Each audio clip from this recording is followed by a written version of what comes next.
खुलुमबाय स्टुडिअ दं आं राजीब बसुमतारी आरो बे समाव नोंथांमोना मिथिगौदि बिटिआरनि सिङाव थानाय दा तामुलपुरनि दहलापारायाव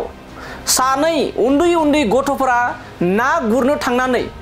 आखायाव बमा मोनबोनानै मोनसे दैखरनिफ्राय बमा मोनबोनानै न' फारसे लाबोना दिनफैनानै गेलेबाय थानाय समाव मा जाथाय जादोंमोन बेखौ रायजो नाङैनो एबा नोंथांमोना बयबो मिथिखाबाय जेराव ना हमनो थांनायाव एबा ना गुरनो थांनायाव बमा मोनबोनानै न' फारसे लाबोनायाव बेरफ्रुनानै सासे 13 बोसोर बैसोनि उन्दै गथ'आ जायगायावनो जिउ जोबनायजों लोगोसे न'खरनि सानै साथाम सुबुंफोरा गाज्रि जखम जानाय जाथायखौ लानानै बे समाव गिबि खेबनि थाखाय बाथ्रा बुंदों बिटिआरनि गाहाय मावफुं सोद्रोमा प्रमद बर' बिथाङा आरो बिथाङा फोरमायदों दि तामुलपुरनि जा दहलापारायाव जानाय जाथाय बै न'खरनि थाखाय बिटिआर सरकारनिफ्राय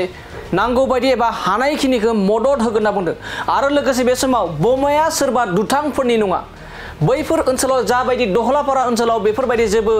बिग्रायारि एबा दुथां सुबुंफोरनि थानायनि जेबो जायगा गैया जेराव बै ओनसोलाव गोबां रौनिया हानजाफ्रा फायारिं रेन्जबो दं लोगोसे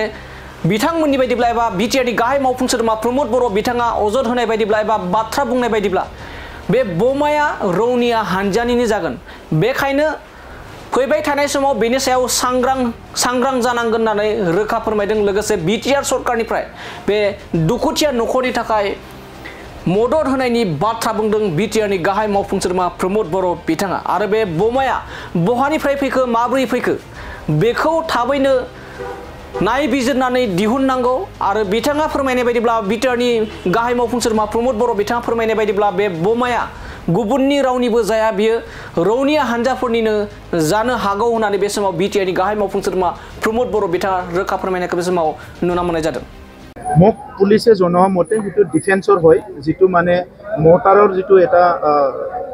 বুলেট যিটো কালি তাতে পাইছে বা আমাৰ খেলি থাকোঁতে যিটো ফুটিছে সেইটো ডিফেন্সে ইউজ কৰা হয় বুলি কৈছে গতিকে ওপৰৰ ফালে নদী আছে আৰু কেম্প আছে বা বিভিন্ন কাৰণত হয়তো সেইটো তেনেকুৱা বৈ অহাও হ'ব পাৰে তেনেকুৱা যোৱাকালি এছপি ডাঙৰীয়াই মোক জনাইছে এতিয়া আমি সেই অঞ্চলবিলাকত কোনো তেনেকুৱা উগ্ৰপন্থীৰ বিচাৰণ বা তেনেকুৱা কিবা এনেকুৱা কোনো দেখা নাই বা শুনা নাই বহুত দিনৰ পৰা সো সেইকাৰণে আমি আশা ভাবিছোঁ যে এই অঞ্চলত ডিফেন্সৰ মুভমেণ্টটো হৈ থাকে এইটো বৰ্ডাৰ এৰিয়া হয় তো তেনেকুৱাই কৰিব পৰা আহিব পাৰে কিন্তু আমাৰ শিশু এজন তাত মৃত্যু হ'ব লগা হয় এই শিশুৰ প্ৰতি মোৰ যিটো শোক মই মোৰ তৰফৰ পৰা মই শ্ৰদ্ধাঞ্জলি জনাইছোঁ আৰু সেই পৰিয়ালটোক আমি আমাৰ চৰকাৰৰ পৰা যিমান পাৰোঁ আমি সহায় কৰিম আৰু অনাগত দিনত যাতে এইটো নহয় যোৱাকালিয়ে মই কথা পাতিছোঁ আমি ডিফেন্স লাইনৰ চবৰ লগতো কথা পাতি এই কথাটো স্থায়ী সমাধানৰ কাৰণে ব্যৱস্থা কৰা হ'ব ইফালে এটা ফায়াৰিং ৰেঞ্চো আছে এই ফায়াৰিং ৰেঞ্চতো কেতিয়াবা বিভিন্ন এক্সিডেণ্ট হৈ থাকে এই কথাটোকো আৰ্মিৰ লগত আমি ফ্ৰিকুৱেণ্টলি কথা পাতি আছোঁ যাতে কেনেকৈ তাত বিভিন্ন এক্সিডেণ্টবিলাক নোহোৱাকৈ আমি কৰিব পৰা যায়